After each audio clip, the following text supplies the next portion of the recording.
de tonnerre cette nuit aux États-Unis.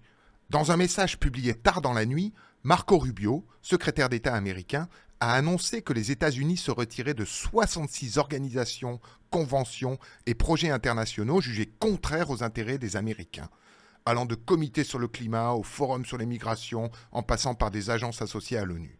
66 structures. Vous avez bien entendu, pas 5, 10 ou 20, non, 66.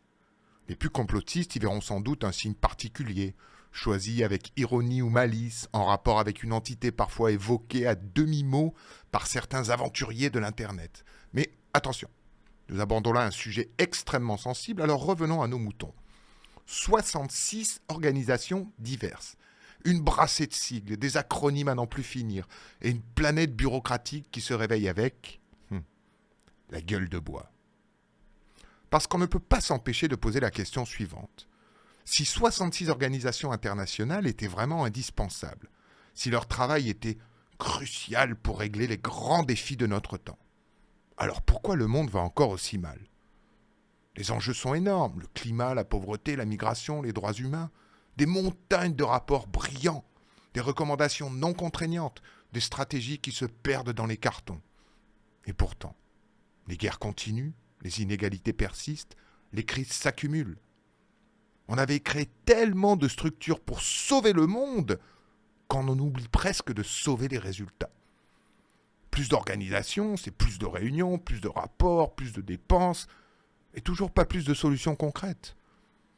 Le syndrome du think tank, tout savoir, rien changer. Regardons ça de plus près. Avant ce retrait massif, les États-Unis étaient le principal contributeur financier du système des Nations Unies, payant souvent autour de 20% du budget régulier de l'ONU, ce qui se compte en milliards de dollars par an.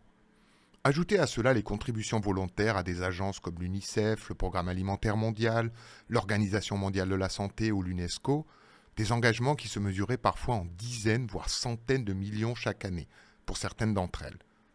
Sans oublier l'aide extérieure via USAID, qui, avant d'être remaniée, employait plus de 10 000 personnes et disposait d'un budget annuel pouvant dépasser 20 milliards de dollars, dont une partie massive allait directement à des projets internationaux.